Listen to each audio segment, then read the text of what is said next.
What's going on, guys? Welcome to episode 626 of #AskGSM here today for Tuesday, November 25th, 2025. I'm Graham GSM Matthews. Hope you guys are doing well. As you could probably tell from my voice, I'm currently under the weather, which was honestly inevitable based on how hectic the last 4 to 6 weeks have been. Just a lot of the traveling and all that sort of stuff. So I thought it would be best for today's show to just do audio only, no live stream. And not only due to the fact that I'm currently sick, but with Thanksgiving on Thursday, WrestleRant Radio this week will also not be live here on the channel. So very likely no live streams for the remainder of the week. I put all this up on the community tab here on the channel. So that's usually where I have updates on whether we are doing a show, what day we're doing a show. Typically it is Tuesdays live here on the channel, but this is the very first episode, I think this year, if not the first time since the very beginning of 2025, that we will not be going live on the channel for #AskGSM. So I apologize for that. Hopefully by next week, I'm sure by next week I will be feeling better. I wasn't feeling great over the weekend. The symptoms kind of started to set in. But coming back from Full Gear on Saturday, which was an overall very good show, I had a great time, fun night in Newark. Just getting back so fucking late, thanks Tony Khan and the post-show press conference, which is a good time. I'm glad I went, but getting back so late, just being busy with other stuff, really didn't help my cause all that much. So I'm trying to recover, trying to recuperate ahead of the holiday on Thursday. But like I said, just thought it would be best for today's show to kind of take the old school approach in doing audio only, uploading it later. WrestleRant Radio, like I said earlier, also should be up on Thursday. We are not going live on Thursday. I probably will be feeling better by then. I would do a show on Thursday, but it's Thanksgiving. We never record on Thanksgiving. We typically record ahead of time. That's going to be the case this year as well.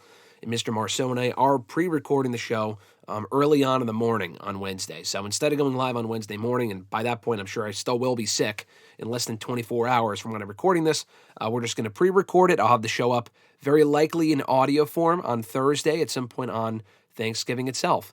Now, I also want to mention this, some good news in midst of all the bad news. On that episode of WrestleRant Radio on Thursday, and as a standalone video here on the channel on Wednesday in place of #GSM for GM, I will be uploading my full audio interview with Aleister Black. Some more audio, I know, but it was supposed to be video, but I thought it would be video, but we ended up having an audio-only interview last week, and we had a great chat. It was a near 30-minute chat discussing his current return run in WWE and a lot of other awesome topics. So that's going up tomorrow as I'm speaking here right now on Wednesday, not only here on the channel, but also in article form on Bleacher Report. So check that out. The audio, the standalone interview should be up here on the channel on Wednesday. And then I'll probably also include the audio as part of WrestleRant Radio on Thursday's show, since it'll very likely be audio anyway from yours truly. So today you get #AskGSM on a Tuesday per usual, albeit not in video form, not live, but you're still getting the show. I haven't taken a week off from this show in close to a fucking decade, so we're not starting this week. But you get my Aleister Black interview on Wednesday and a WrestleRant Radio on Thanksgiving itself. I still have all the post-show press conference videos to upload from Full Gear as well. I've just been delayed on that, just been super tired and busy and sick, obviously. So that's some quick news and notes on that stuff. But if you want to send in a question to the show, and sending in questions early always helps in cases like this, which is a rare instance, mind you. But in the case that we do have to pre-record the show and can't take live questions, if you send in your question ahead of time, we can answer it right here on the show. We got a lot of great questions this week, and I thank you for doing so. And we can have a pretty normal episode today because you guys sent in so many great questions ahead of time. If you want to send in a question to the show for me to answer here on #AskGSM, you can tweet me on the Twitter machine at WrestleRant with the #AskGSM. Find me on Facebook as well, facebook.com/Graham.GSM.Matthews I just said that. That's how you know I'm sick. I am completely losing my mind here. Facebook.com/Graham.GSM.Matthews. Drop a comment on the post I usually put up on Monday nights, if not on the wall itself. And last but not least, drop your question down below in the comment section of this very video. I'll include your question in next week's edition. There was something else I thought I was going to mention too. Oh, one quick plug here as well. Thanksgiving coming up on Thursday, Black Friday on Friday. So if you're interested in a Black Friday sale, we have the WrestleRant t-shirts. It's the WrestleRant shirt itself. I think it's a WrestleRant radio shirt specifically, but a WrestleRant shirt. We also have a WrestleRant Halloween shirt, a WrestleRant Christmas shirt. All of that available right now on ProWrestlingTees.com/WrestleRant. Almost positive they're going to have a Black Friday sale going on, starting on Friday, Thanksgiving. Might even be starting now, I'm not sure. So check that out. Check out the shirts. This month does mark 15 years of WrestleRant, which means a lot to me, and I appreciate all the love and support the website has gotten in the last decade and a half. Help support and celebrate the anniversary by checking out our shirts and buying one of those over at ProWrestlingTees.com/WrestleRant. So let's get to what you guys came here for me to talk about, that being your questions already sent in from Facebook, Twitter, and YouTube. We'll start with the YouTube questions. Jordan B. from YouTube sent this in asking, besides John Cena, who is the first person that comes to mind when you see the Spinner WWE Championship? For me, he says, it's Triple H. Interesting answer. I think we've established before that we started watching wrestling around the same point. I could be wrong. I know Fresh Fly, I think, has said that we're around the same age. We started watching around the same time. Jordan, I feel like you also started watching around the same time. And you may have already mentioned this and I just forgot, because Triple H only ever held the Spinner WWE Championship, I think, for that one run in 2008 for 6 months. Because otherwise he held the big gold, the World Heavyweight Championship, quite a bit from 02 to 05. He wasn't world champion in 06. He was WWE champion for a night in 2007, but he didn't get the belt back until Backlash in 08, which he held until Survivor Series that year. He was WWE champion again. I actually take that back. He was WWE champion again in 09 for a brief period before he lost the belt to Orton at Backlash. So it was like from Backlash 08 to Backlash 09, he was the WWE champion for a pretty good stretch of time during that period.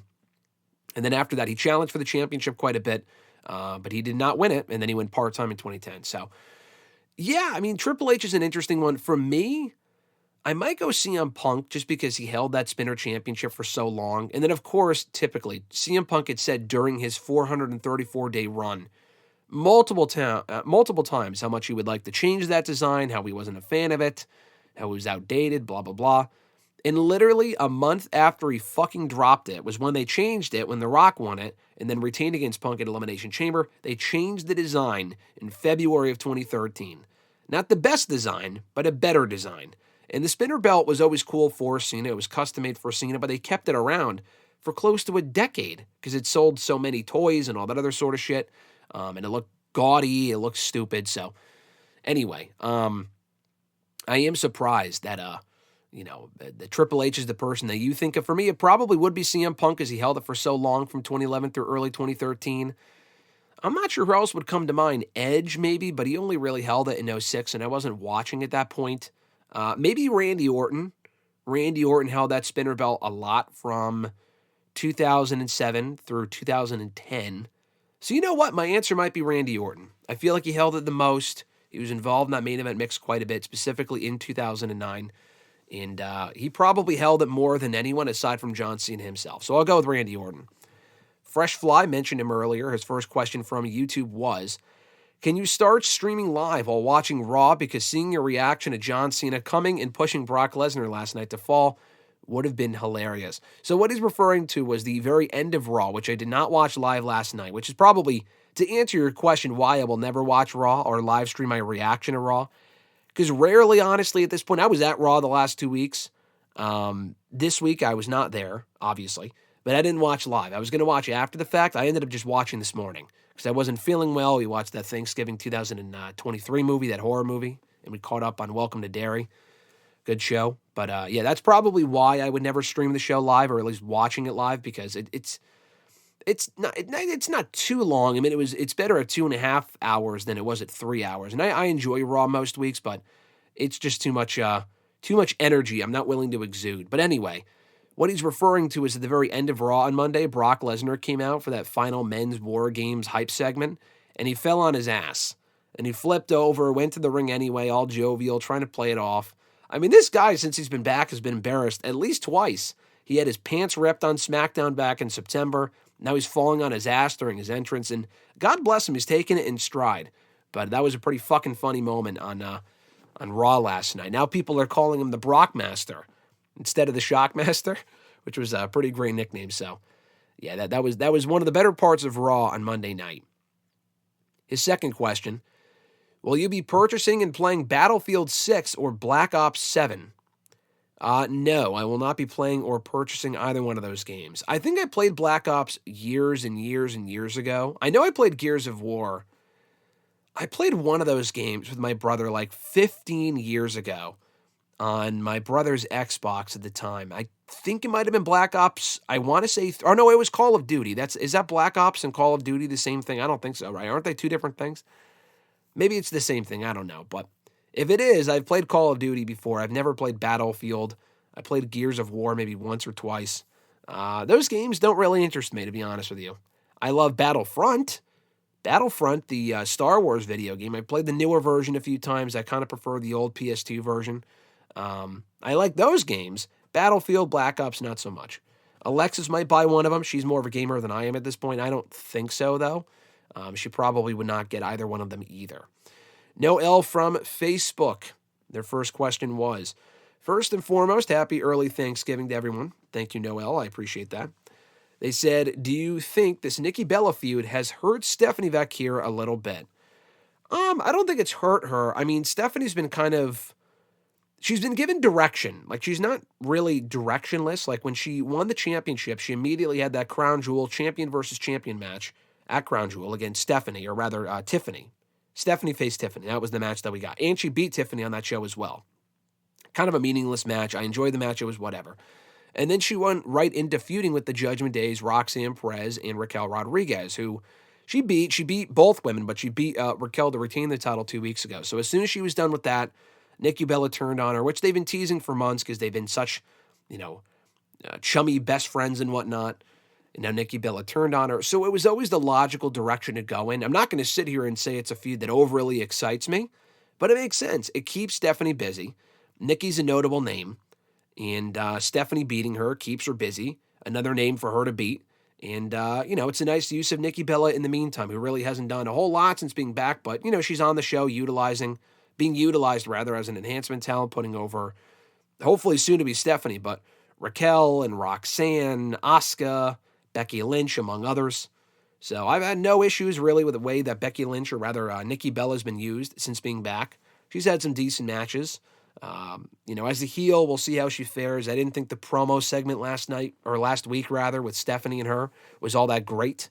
That was probably the weakest part of that great Raw last Monday. We'll see how the match goes at Survivor Series. I don't have the highest of hopes for it. I think it's going to be very basic at best. I also fear that, and I'll talk more about this on WrestleRant Radio on Thursday with RJ, but I do fear they might put the belt on Nikki, albeit briefly.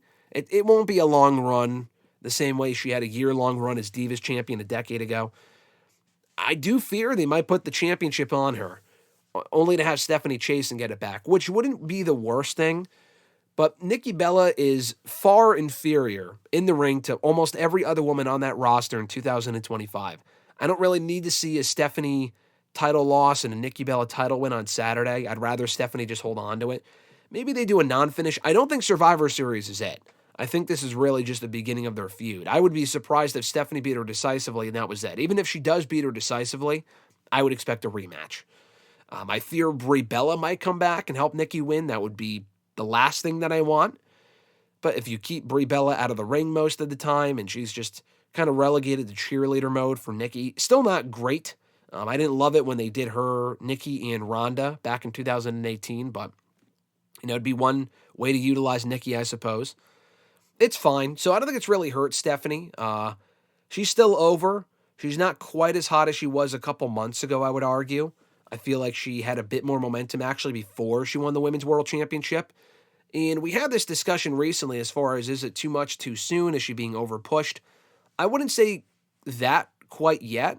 I would have held off on giving her the championship. I did feel it was a little too soon because now she's kind of left with being the third least.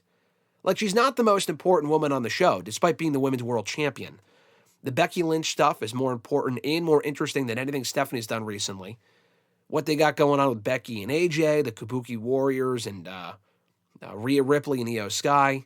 All of that stuff is more important and more interesting than whatever Stephanie's got going on with Nikki Bella. And Stephanie's the women's world champion. So that's kind of part of the problem.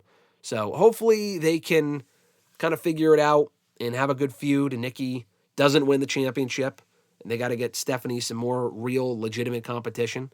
The stuff she's been doing is okay, but I feel like it'd be more fitting if she was the women's intercontinental champion, not the women's world champion. But at least she has gold, and they haven't buried her by any means. No L's second question: what would be your top 5 Survivor Series matches of all time? I've answered this before, quite a bit actually, maybe even recently as last week. If you're asking my favorite matches at the event itself and not favorite Survivor Series tag team matches, I imagine you're asking me what my favorite matches are in the history of the event. That kind of opens it up to more matches. I would say the Elimination Chamber 2002 match for the World Heavyweight title. I love that match, the atmosphere at MSG. I mentioned this a lot, but I rewatched that show actually a week and a half ago on its anniversary from Madison Square Garden, where I was for Raw that same day. That's a great show. That's my favorite Survivor Series show, and I love that main event. Other favorite Survivor Series show matches, I would probably say Team Cena, Team Authority from Survivor Series 2014. I love that match. I love the ending. Love the Sting debut, the Ziggler win, although the follow-up to that was nearly non-existent. The shows themselves were kind of whatever, but the World Men's Champions matches in 2017 and 2018 respectively, with Brock facing AJ and then Brock facing Bryan, those matches were amazing. And I thought those matches were excellent. Those might be among my top 5 favorite Survivor Series matches ever. I really don't have a long list. I kind of had to struggle to think what other matches would be in my favorite Survivor Series match list. I've enjoyed a lot of the WarGames matches we've gotten. I wouldn't put those in my favorite Survivor Series matches, at least not now. I would probably say for the 5th one, the men's tag team elimination match with Team Raw, Team SmackDown, and Team NXT in 2019. I thought that match was great. The final few moments with Roman, and I think Seth got eliminated, but it was Roman and Keith Lee, which really felt like a breakout performance for Keith Lee, who went on to win the NXT North American Championship and the NXT Championship a little while later. And then he got fired, and he had health issues as well. And unfortunately, he's had health issues in AEW as well. But that match was excellent. So those might be my top 5. Like, I was trying to think of other favorite Survivor Series matches. Team Austin and Team Bischoff in 03, that Survivor Series elimination match is great. Nothing from 04 stands out. I don't have any favorite matches from any of the installments between 05 and 2010. I like Survivor Series 2011. I don't know if I have a favorite match on that show, but I like the overall show and the atmosphere in MSG. Survivor Series 2012, 2013, definitely not. 2014, I already mentioned. 2015 largely sucked. 2016, I like the men's tag team elimination match with Team Raw and Team SmackDown, the singles men's, not the tag team men's match. That match was great. But yeah, those might be my favorite 5 Survivor Series matches ever. I really, no other matches come to mind. I also like the Deadly Games tournament show, but that's more based on a storyline standpoint stuff. Like, that's the story of that show is amazing, but the actual, matches aren't great. So I wouldn't say those. Christopher L. from Facebook. What's going on, Christopher? His first question was from Facebook. He says, "Hi, Graham. Hope you're having a wonderful day and are excited for Turkey Day on Thursday. Glad you had a great time at Raw in full gear last week. I'm not really feeling, he says, as hyped about Survivor Series as I feel it feels incredibly rushed with both WarGames matches thrown together at the last minute. Yes, there is story between them, but the build has left a lot to be desired, especially on the women's side.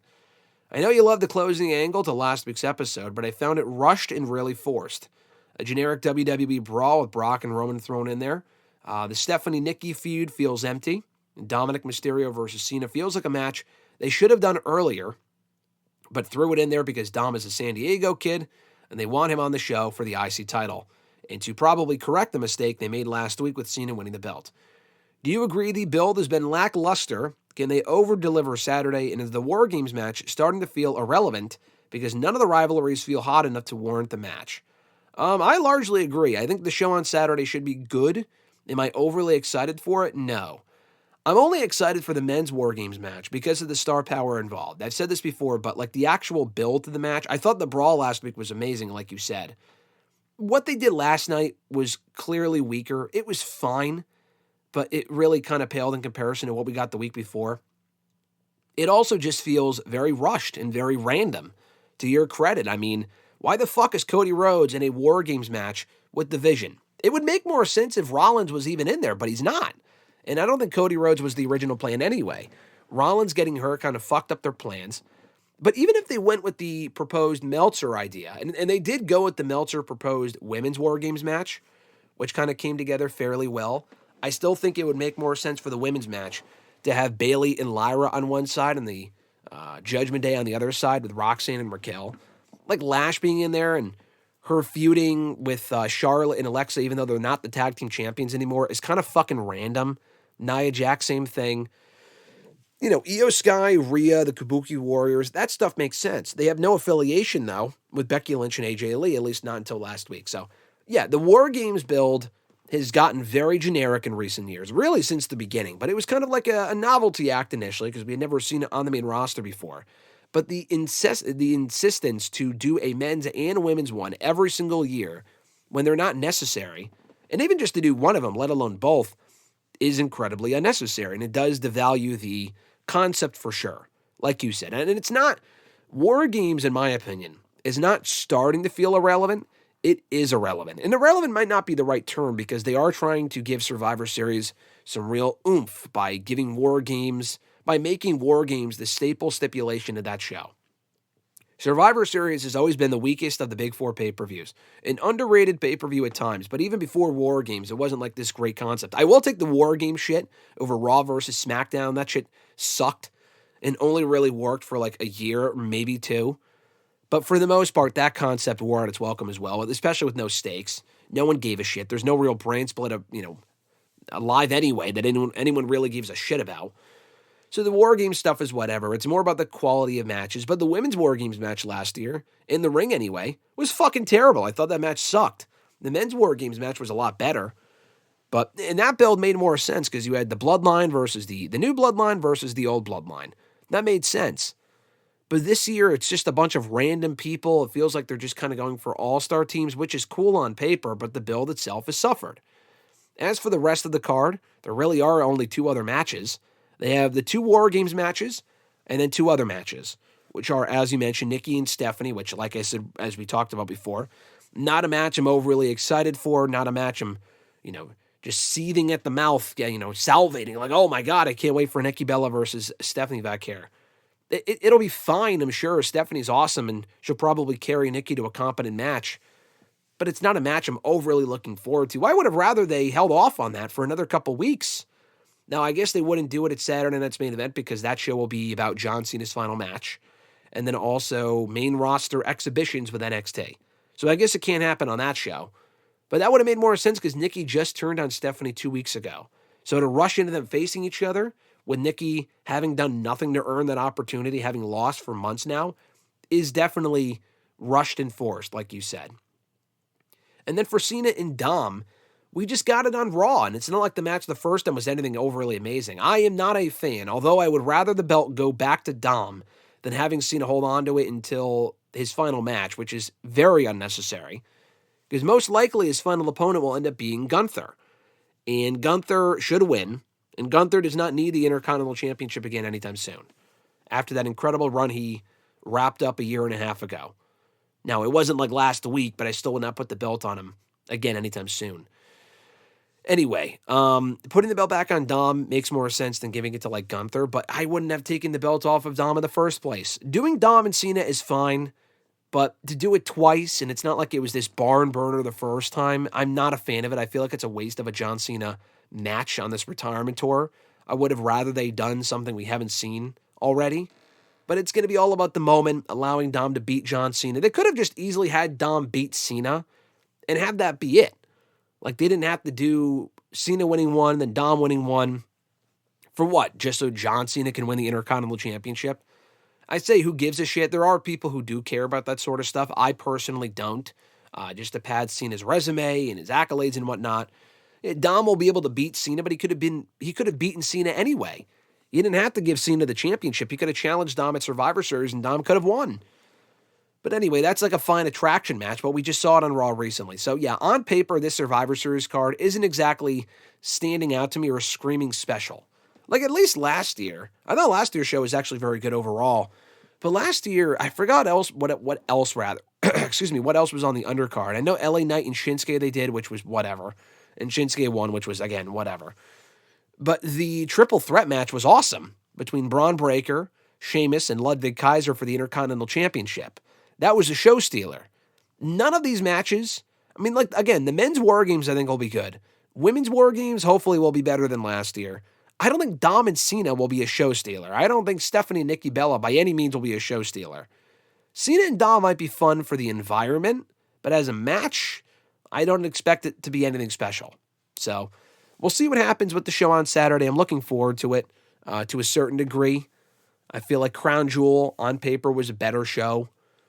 What else have we gotten since then? Have they done another show? I know they did Saturday Night's Main Event, but that was back in early November, earlier this month. Did they do another pay-per-view in late October? I honestly don't remember. WrestlePalooza was okay. So hopefully the event on Saturday exceeds expectations. But you are right, though. The build feels rushed and forced. But, even with that being said, sometimes those turn out to be the best pay-per-views of the year. I'm not expecting that for Saturday, but we just don't know until we see how it plays out. His second question. I may be in the minority, but I have never felt like this whole storyline between AJ and Becky has ever felt natural or believable to me. While it was awesome to see AJ Lee come back, the last minute rushed build to WrestlePalooza with the mixed tag team match felt lazy and just a way for WWE to make headlines and try to take the buzz away from All Out, which was the better show overall. On top of that, I'm supposed to believe that a woman who has wrestled Ronda Rousey, Charlotte, Rhea, Nia Jax, and Asuka is terrified of a woman barely 5 feet tall. On top of that, why the hell was there no real follow-up until last week about the supposed intensely personal feud?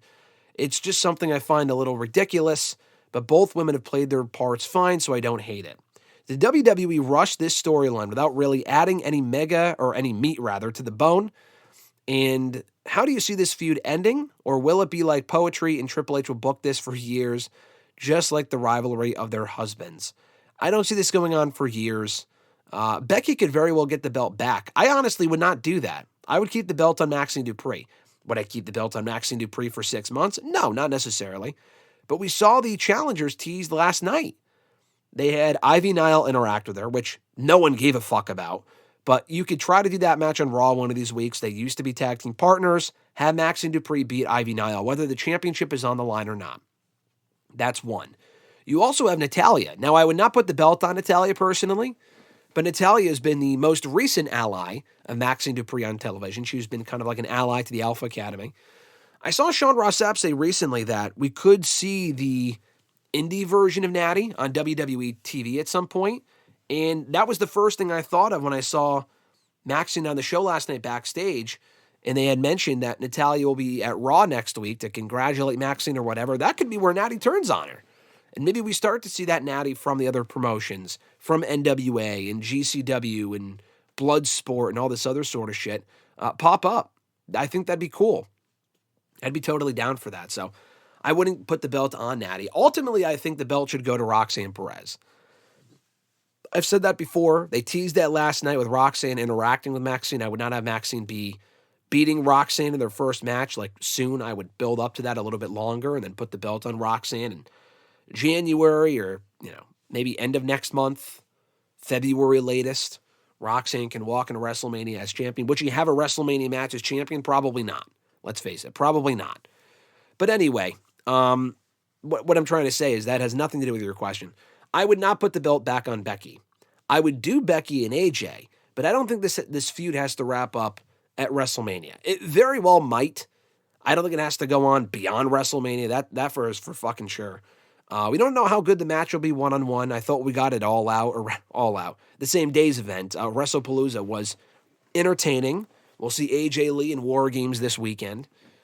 Why was there no real follow-up after WrestlePalooza? From a storyline standpoint, you're right. It did not make sense. But AJ kind of tried to explain it last week when she said that she thought her feud, her bad blood with Becky was over. She beat Becky.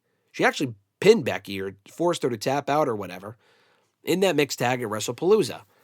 She said that Becky makes her feel things, quote unquote. And I mean, that was one thing I was like, okay, like whatever. You gave her comeuppance, why come back? But I think the whole reason why AJ was back was because Maxine Dupree called her for help. Maxine said a few weeks ago that she will train for that IC Championship match, but you might have to call in a friend. And I think they want you to think, or they wanted you to think it was Natalya because of their on-screen alliance, but it ended up being AJ Lee who helped Maxine win the title. So that's why AJ was there. Becky has unfinished business with AJ because AJ cost her the championship. She forced her to tap out. That's why the feud is going now. They didn't want to do it in October, and I guess they didn't want to rush into it at Crown Jewel or whatever because I thought they would, but they want to hold off on it, and they want to hold off on their first one-on-one match until another time, maybe the first Raw of the year or at the Royal Rumble. I don't think we get any matches between them on a PLE until the Rumble because there are no PLEs after Survivor Series. There's Saturday night's main event, but I don't think we'll get the match there for the aforementioned reasons of the NXT exhibition matches and whatnot. And I don't think there's a PLE in January before the Rumble at the end of January. So, yeah, it's going to be interesting to see how they drag this out until then. I have no issue with the feud. I know you mentioned, like, oh, is it ridiculous that Becky's afraid of AJ after beating Nia and Asuka and Ronda? Yeah, it is a little ridiculous for sure. But she's playing this character currently where, why would she be afraid of AJ? Good question. But at the same time, Becky's now doing, and I said this on Twitter earlier today, she's now doing this Donald Trump-esque character, which is fucking hilarious, like where Trump tweets in all caps and he'll complain and give people nicknames and shit. That is absolutely what Becky was inspired by to do her current character, and I think that's amazing. That is fucking hysterical, and I think she's playing it really well. So, yeah, is it ridiculous that she'd be afraid of AJ after already conquering Nia? Yes, but to be fair, she's a heel. She's going to act scared of even the smallest person on the roster. She faced Nia as a babyface, and Becky has never been like this dominant badass. She's been a badass as both a heel and a babyface before, but typically with her heel character, whether it be this run or her last heel run back in 2022, she was more cowardly. I think that's the character that she prefers to play, and that's totally fine. It's not like Becky's this physically intimidating woman, so it makes sense to me. It's why, like Nia Jax, I don't know if she was afraid of Becky per se, but she was intimidated by Becky when they were feuding because Nia is much bigger than Becky, but Becky was a babyface and Nia was the heel, and that's just the dynamic they're going for, so I don't have no issue with that at all. I think the feud's been fine. We'll see how it plays out. Does it need to go on for years on end? Absolutely not. I would wrap it up probably before Mania, but I think there's a very decent chance they don't have their match until WrestleMania. Now, that's in 5 months from now, but if you really think about it, they're going to be involved in WarGames this weekend.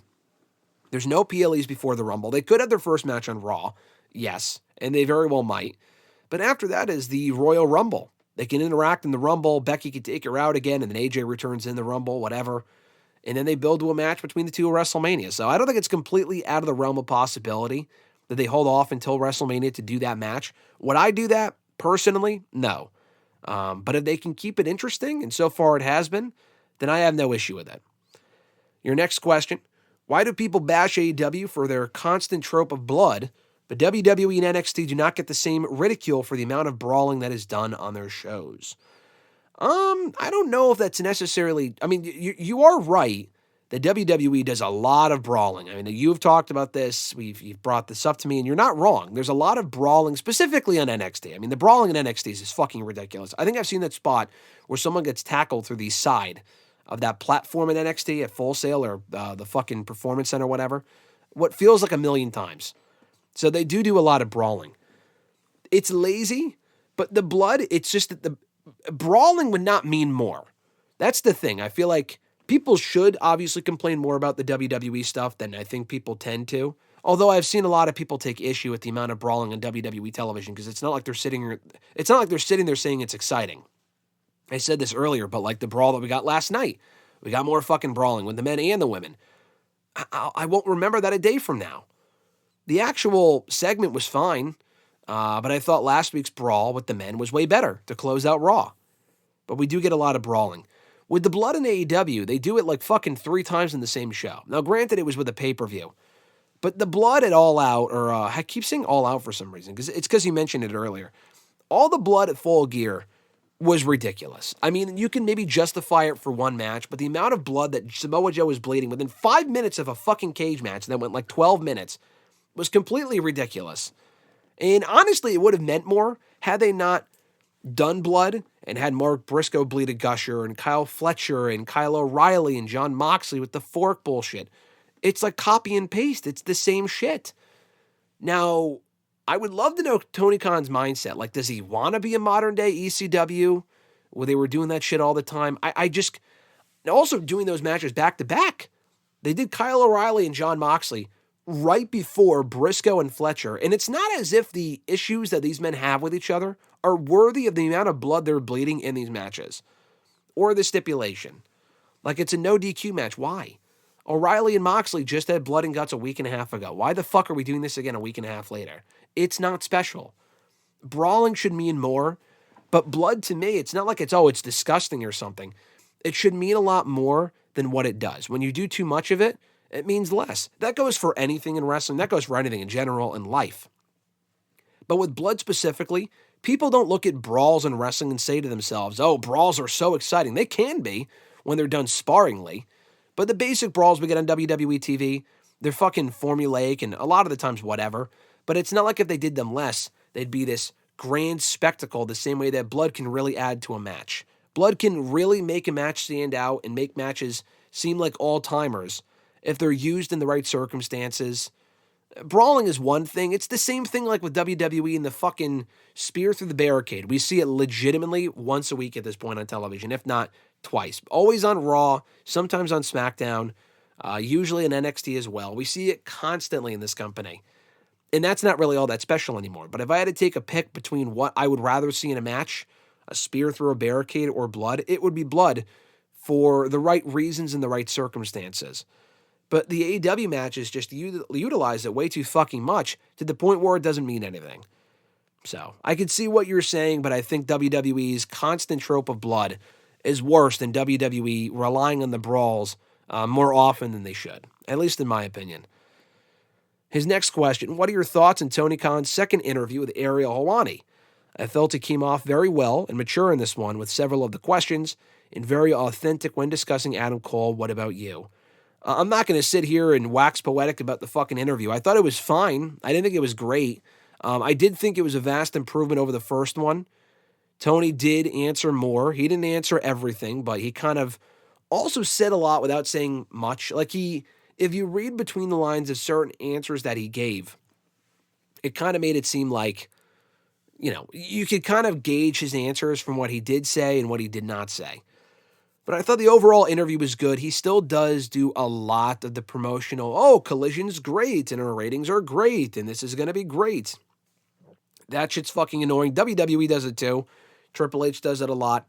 It's just nauseating. We get that way too much. And then when it comes time for the actual questions and the hard-hitting, questions that people want to know the answers to, they don't really have any answers, or they kind of dance their way around it, or just give a shitty answer. He did do some of that in the interview with Ariel the second time around, not nearly as much as the first one, which was way, way, way, way worse. I think just in general, based on how I saw Tony Khan answer questions when I was at the post-show press conference at Full Gear, he's doing a better job of addressing the media and holding himself accountable and not saying everything is great and then not answering for certain things. He's doing a much better job of that, but he still has some work to do. Just going on and on and on about certain things that really don't matter and just rambling on and on. And listen, I do it too. I get it. But the way that he just barely answers certain questions but goes on for 10 minutes about shit that doesn't really matter is probably the biggest criticism of Tony Khan in his relationship with the media and hard-hitting questions and stuff like that. It could absolutely be better. But I thought the interview itself was fine. He gave good answers, specifically like the WWE counter-programming thing. Once upon a time, he got really fucking mad about that. And it's like, well, I don't like it either. I think it's annoying. I think it's petty. But it's also a business. And it's like, I'm not overly surprised. And he was definitely surprised by it a few years ago and got really angry. And I think they like poking the bear and annoying him because they think it's funny. And now he's no-selling it a little bit more. He's not going to be completely honest, and why would he? Just put forth the best product that you can, and whether they stop doing the counter programming or not, at least you have a show that's better than theirs at the end of the day, more often than not. And I think he's been doing that a bit more lately. So like he said in this interview with Ariel the second time around, as far as the counter programming is concerned, he said, I get it. It's a business. I think they're definitely doing it on purpose, but I understand. And I thought that was a really good answer. Not all of his answers were great, but I thought most of them were decent, and I thought that specifically was a really good answer that stood out to me. His last question here, before we move on to the Twitter questions to close out, he asked, why are people so high on Javon Evans? I get that he's a young, very flashy kid, and his style can mesh with most, but his promos are not very good, and he's depicted as an idiot who gets beaten and beaten and beaten. On top of that, his crass attitude, calling Tony Khan a crackhead, saying Ricochet wrestles in front of 3,000 people, made me lose a decent amount of respect for him, as he came off as obnoxious and arrogant in those tweets, so he still has a lot of growing up to do, despite how insanely talented he is. I also find it funny how in a poll on Pro Wrestling Bits, a channel I think is god-awful, by the way, I've never heard of it personally, he said people voted Javon over someone like Will Ospreay, which I found to be complete and utter nonsense. So why are people so high on Javon? Are fans hypocritical of criticizing other promotions for hiring high flyers when WWE hired Javon, who is all flips and dives? Should WWE not strap the rocket to his back as soon as he gets to the main roster and take their time with him? And do you see him as an upper mid-card guy or main eventer? Happy Thanksgiving, my friend. Thank you, brother. I appreciate that. Happy Thanksgiving. You asked a lot of questions there, so let's try to break this down. As far as the Javon Evans, Will Ospreay thing, I'll just address this quickly. I don't know why anything having to do with Javon needs to tie back to AEW. I don't see the connection there at all. Now, I know there was a lot of AEW-related stuff in your question. I know it was Javon who said the stupid stuff about Tony Khan and Ricochet and whatever.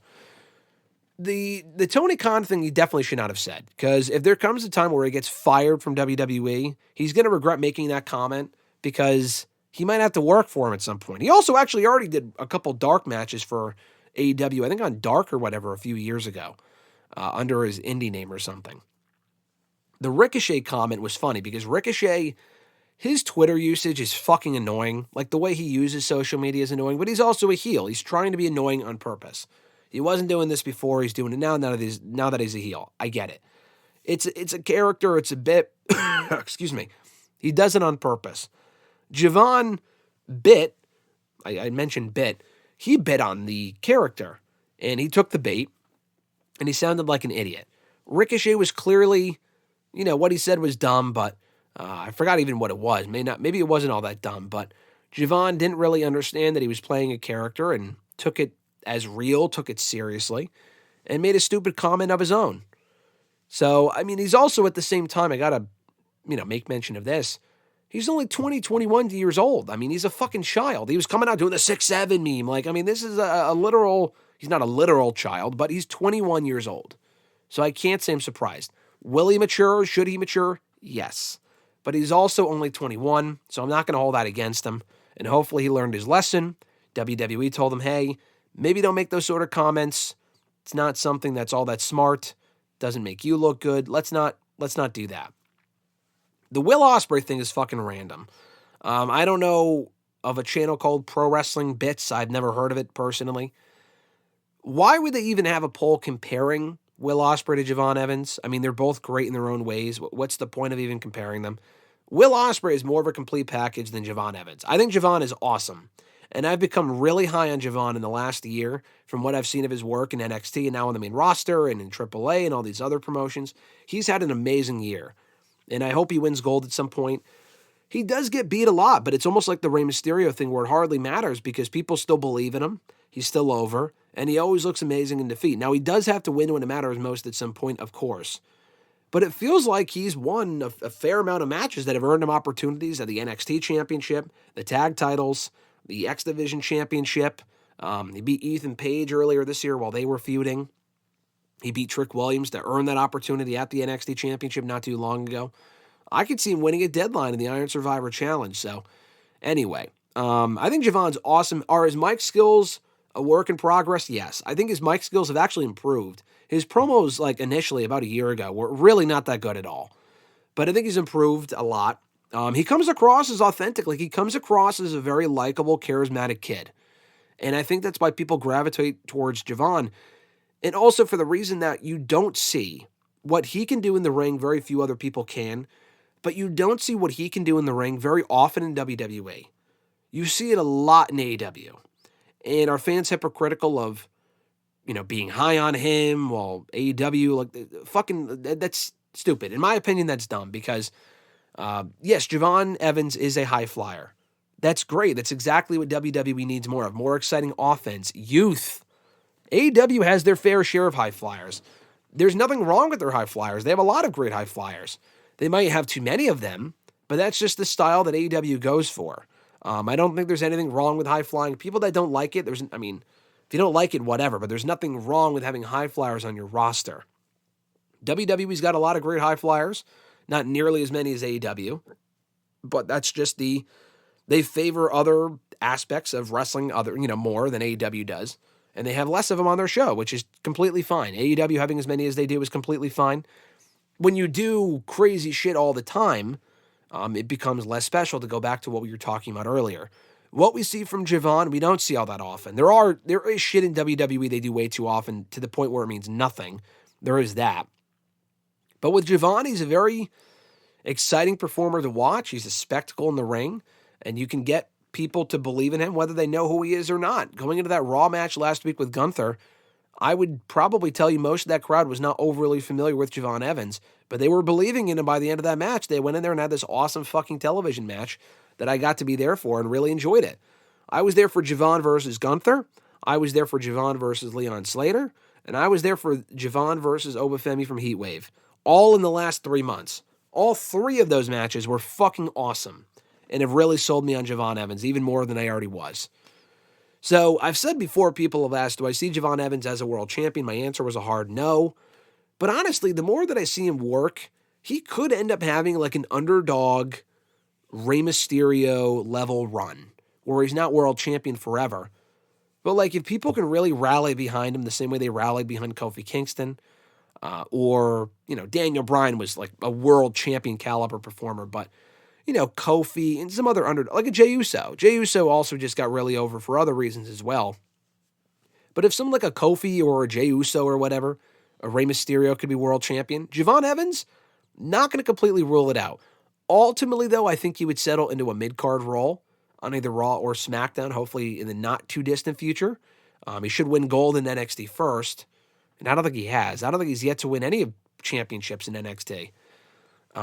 He's challenged for the Heritage Cup and all this other shit. He's never won any of that stuff. He's got to win something at some point. He might even win the fucking X Division title at some point, which would be fine, but I wouldn't, get into the habit of continuing to put your championships from TNA on WWE talent. But anyway, I think Javon is great. I think Will Ospreay is great. If you don't like Javon Evans, that's totally fine, but I think he will be one of those guys that they hopefully build around in the future. Him, Obafemi, Braun Breaker. There's a lot of great talent in NXT currently, but I feel like those 3, also Jacob Fatu over on SmackDown, those are 4 guys you could really build your promotion around. Build around youth. They have a lot of great people at the top of the card right now on Raw and SmackDown, but what they lack overall is youth. And those guys can bring that in spades, and they're worthy of the spot. I'm not saying just push them because they're young. All 4 of them are great. Jacob Fatu is older than most of them, but even him, he's only like 32, 34. These are his prime years. Utilize these guys in these roles before it's too late. At Uagu91 from Twitter, their first question was, do you see John Cena losing the Intercontinental title back to Dominic this Saturday? I do. As I mentioned earlier, I feel like it'd be dumb to have any other outcome on that show than Dominic getting the belt back from Cena, whether it's on his own or more than likely with an assist from the rest of the Judgment Day. I would not have taken the belt off of Dominic in the first place, but if they're going to do this, they have to correct course and put the belt back on Dominic. Cena has absolutely no business walking into Saturday night's main event with the Intercontinental Championship, regardless of who he faces. And honestly, based on who's left in the tournament, none of those people really make sense to be winning the Intercontinental Championship anyway. So I would have it be Dominic taking that title back from Cena on Saturday. More Survivor Series predictions, by the way, coming on the show on WrestleRant Radio this Thursday, so stay tuned for that. His second question, do you think that Tommaso Ciampa will beat Ilya Dragunov for the United States Championship? I don't. I like the fact they've built it up the way that they have, so people are left looking forward to the match, and it's not just a random open challenge. And Tommaso Ciampa is like a fucking tag team guy, so it's not even like this big marquee match. But I like the fact that they're telling more of a story, and Ilya's open challenges would be awesome anyway, but they're also telling the story with Ciampa and Tama Tonga confronting Dragunov backstage. I think that's cool. So, yeah, I don't think Tommaso beats Dragunov for the championship, but hopefully they get enough time when they do face off one-on-one for the title, and it ends up being a really fun match. His third question, did you think that did you think that MJF would be the one to dethrone Hangman Adam Page as AEW World Champion before Samoa Joe surprisingly did?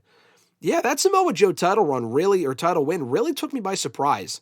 I was there on Saturday, and I can safely say that I was at the last two AEW pay-per-views where Samoa Joe walked out as world champion. I was there at World's End 2 years ago. That was the last AEW pay-per-view I attended before Full Gear. And on both shows, Samoa Joe won the fucking world title at the end of the night, which is crazy. So I'm happy for Joe. I did think that Joe would lose. MJF would come back. And with the, contract or title shot or whatever you want to call it that he earned from winning the Casino Gauntlet a few months ago, you can't just cash in impromptu anymore. It has to be like an announced thing ahead of time. So MJF can't cash it in like a Money in the Bank contract, but he could have come back and said, hey, listen, I want to cash this in at World's End. He already got a title shot at Forbidden Door, and they said that was for the title shot, and then they retroactively said it wasn't actually on the line, which was just fucking stupid. But their match at Forbidden Door was great. I thought it would be MJF taking that belt off of Hangman at some point, probably at World's End, which is where he lost the championship 2 years ago. But they went in a different direction. No issue with it. I will never complain about getting Samoa Joe. I will never complain about Samoa Joe winning a world championship. But I'm not overly excited by the current main event scene in AEW. I think Joe's great. I think Swerve is great. Happy to have him back. Adam Page is great. But we've seen every combination of these guys against each other. Even MJF. Even when MJF does come back, we've already seen it. Swerve came back on Saturday right after Joe won the belt. We saw Swerve take the title from Joe the last time. There's not a new story to tell there. Swerve getting the belt back would be cool, but it's another face we've already seen in the main event scene. Samoa Joe is a name we've already seen in the main event scene. Adam Page is a name we've already seen in the main event scene. MJF is another name we've already seen in the main event scene. Where is the new blood? It feels like we've gotten the same few people in the main event scene. Bryan Danielson was in there for a little bit. Moxley was another, familiar face in the main event scene when he was champion for a fucking fourth time earlier this year. It's a lot of the same faces. We need some new names in that mix. Again, all the people they do have in that mix are great. We've already seen Joe and Swerve. We've already seen Joe and Page now twice. We've already seen MJF and Samoa Joe, if that's where they're going with this, and I don't think they are.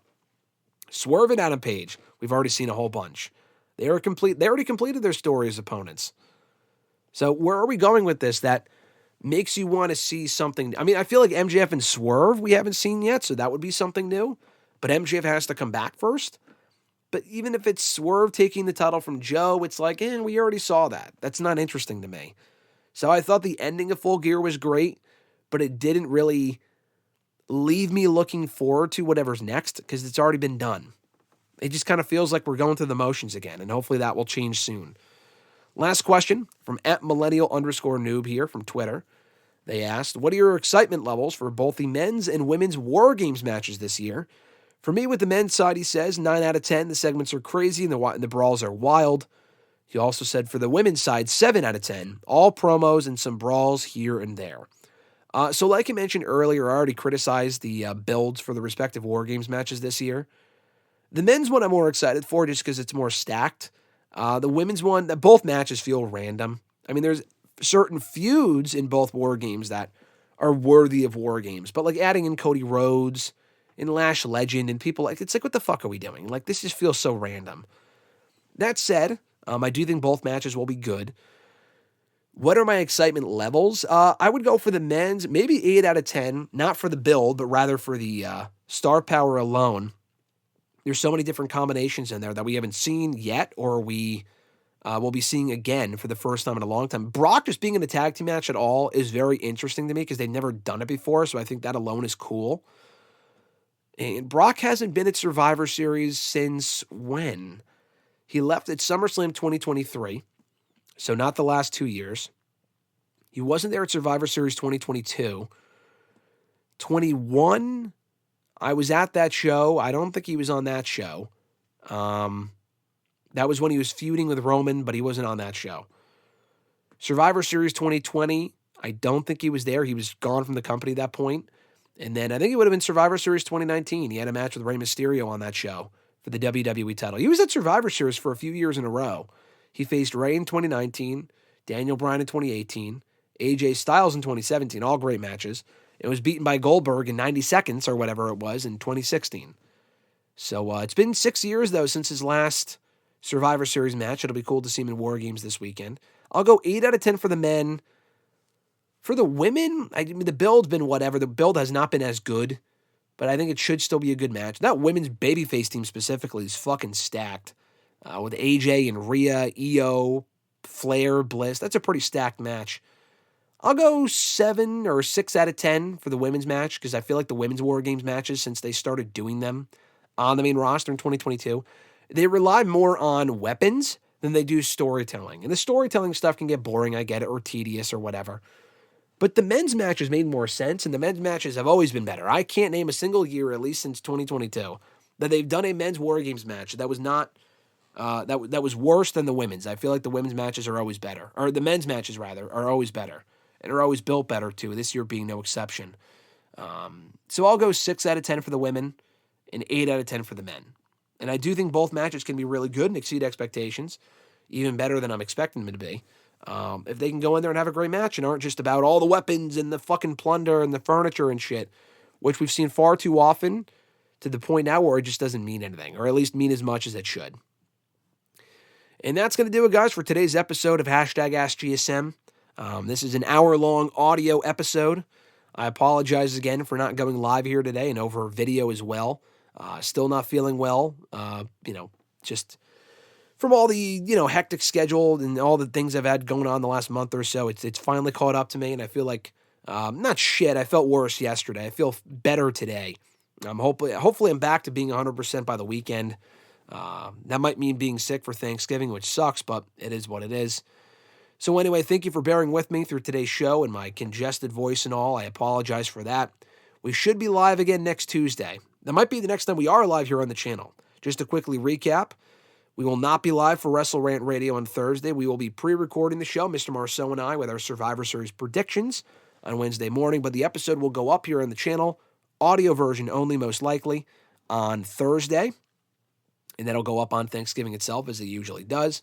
Tomorrow, though, I would typically put up my #GSM for GM WWE 2K25 or whatever. Yeah, 2K25 gameplay. That'll likely be pushed to the weekend. Instead, tomorrow will be my interview with Aleister Black. That'll be going up tomorrow, and it's a near 30-minute conversation talking all things about his return run, time in AEW, working for Triple H versus Vince, all this other sort of stuff. Great conversation goes up tomorrow, audio version here on the channel, along with the article version on Bleacher Report, and then I'll probably also include the audio of the interview as part of WrestleRant Radio on Thursday, in case you miss it tomorrow as its own standalone video.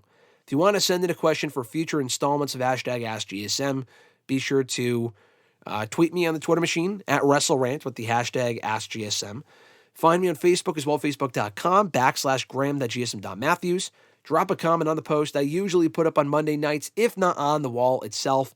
And last but certainly not least, drop your question down below in the comment section on this very video.